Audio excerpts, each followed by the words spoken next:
Hello, I'm Lance with Verivest, and today I have with me David Scott with Silverado Funding. How you doing today, David? I'm great, Lance. How are you today? Thanks for having me. Yeah, doing good, man. So why don't you share with us a little bit about how you ended up getting into the private lending business and sort of involved in real estate? Well, you asked me about the origin story, so I took it literally. So I was born in Los Angeles, raised in New York City, got shipped off to boarding school. After boarding school, went back to Los Angeles, went to Occidental College. Then I went back to New York and worked in corporate sales, both at Tiffany and Company and at Polo Ralph Lauren. Then I went back to Los Angeles, where I went to law school at Whittier. I passed the New York bar in 2002, and I went to law school to really help people out. So I practiced Social Security disability law for 5 years. I got a half ride at Whittier. My dad said he'd help me with the other half as long as I practiced law for 5 years. So in 5 years and like 1 week, I was like, I can't do this anymore. I was in New York. It was 2005. My kids were 6 months and 12 and a year old, and I just couldn't afford it. I grew up in the city, and most of the kids that I grew up there with are gone because no one can afford it. Yeah. So the opportunity came up to buy into this to the company that we have now. They were doing rehabs, and they were buying houses at the auction. So I bought into it in 2006. I did the first set of loan docs on my laptop while I was still going to court up in Seattle.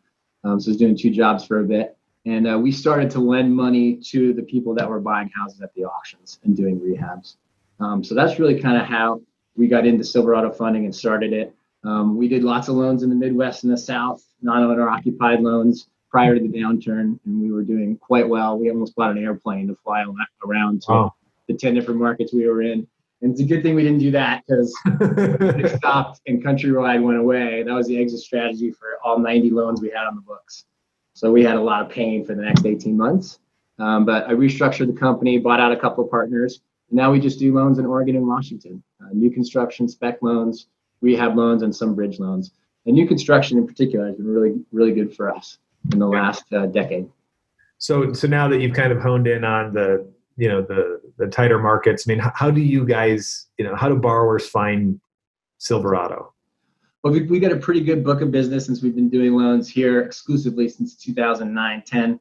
Mm-hmm. So we have repeat customers. My wife is actually a residential developer. So she borrows money from me. She pays 11 to 12% and 2 to 3 points, just like the rest of the crowd. So that's a great source of business for us. I know she's not going to default on me.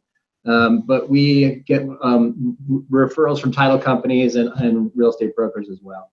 So we actually have, there are 4 other lenders in town. We've been meeting and having lunch for about 8 or 9 years. And we swap stories and bad borrowers. And then if we have a deal that doesn't fit our parameters, we'll jump on the phone, or if one of us is out of cash, and we send deals around that way. So that's been a really good source, both for a shoulder to cry on when something's not going right, and then for business as well. That's cool. So maybe you could speak a little bit to what makes, Portland in particular, Portland, Oregon in particular, a good market, especially for the types of loans that you're making. Like what, obviously other than you living here, what makes you kind of bullish on these markets that you do lend in? Well, we lend in Oregon and Washington, primarily Vancouver and Washington and Portland as well.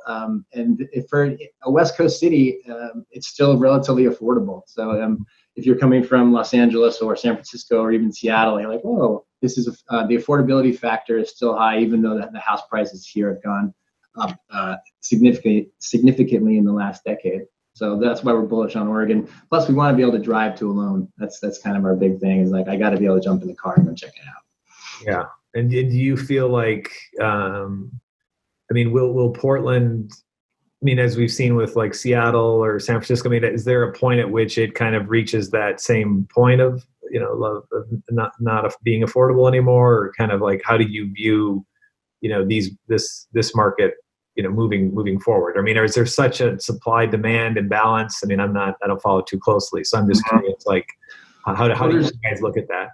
There's 3 counties here in Oregon: Washington, Clackamas, and Multnomah. And Multnomah is downtown, and that's experiencing the problems that we are right now. So you've seen an increase in houses on the market in Multnomah County, and in Washington and Clackamas, it's been the opposite way. So a lot of people are, moving around between the 3 counties because Washington and Clackamas do a much better job in terms of running their county. we're not having the problems that we're having downtown recently. So, and in terms of supply and demand, I think we will see an increase in supply as the pandemic kind of plays out, and people and lenders are able to move forward on their foreclosures. I'd say between June and September of 2021, we'll see some increase in terms of product on the market. But with rates still low, and the Fed has talked about, hey, well, one of the levers we've got for inflation in the economy is to keep rates low, and that's what they're going to do, at least in terms of their last meeting. So I think based on the low rates and supply, we're still bullish on Portland for sure. Yeah. So for you as a lender, and obviously having seen a lot, like you said, through the last downturn, and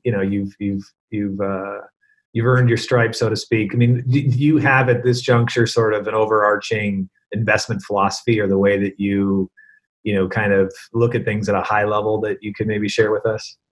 Yeah, we're slow and steady wins the race, or our race, and I had an old partner who was like, we need to hit home runs. Home runs is what we need to do. And he would do risky stuff. And then just I've learned from that, let's hit singles, let's just do, so we try to be a little cheaper than the other private money lenders in town, so that we have recurring business. So we're not going to make quite as much money. We also don't have any, in terms of our fund, we don't have any debt in the fund. We do have a bank line of credit, but it's totally separate from the fund. So, and we could put debt in the fund. We had 25 million, now we have 12, and I'd much rather, we had 30 employees, now we have 3. That's 2009 to now. Yeah. So we are small by design, because we want to keep the risk parameters down. Got it. And then when you guys do have a file, that in front of you, or an application, what are those kind of key factors that decide whether you're willing to do the deal or not? Well, it's credit, capacity, and your collateral. So we run a background check on all of our borrowers. We get last 2 years' tax returns. We get a liquidity statement.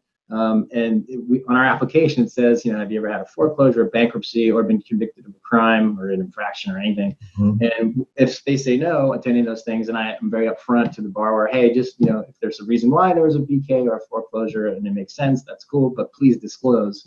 And if they don't, and we pull that background check, it's like, hey, we're not going to lend you money because you're not truthful. So that weeds out a lot of deals for sure. But yeah, it's the 3 C's of lending. It's not rocket science. Yeah.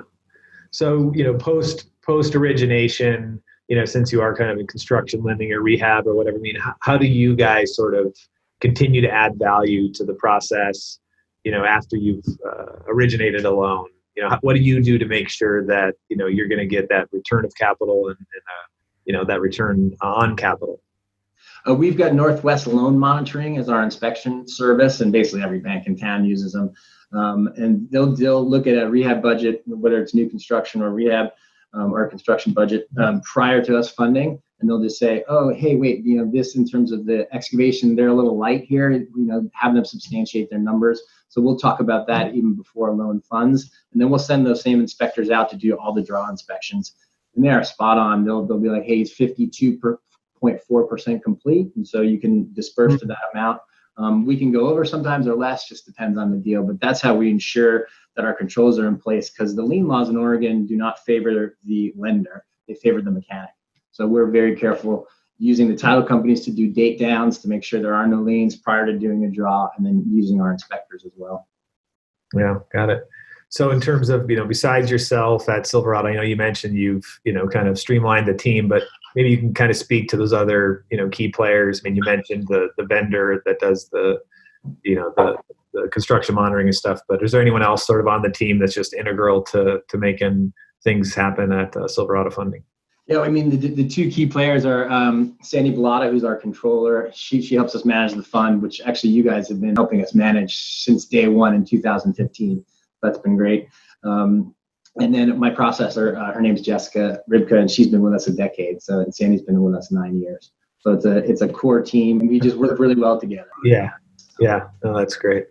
Yeah, it's good to kind of you pare down, you find that core team, and you just streamline and execute. That's great. Well, cool. Well, thanks so much for your time today, David. It's great to catch up with you and kind of share the story of you and Silverado Funding. So thanks so much. Thanks for your time, Lance. All right, take care.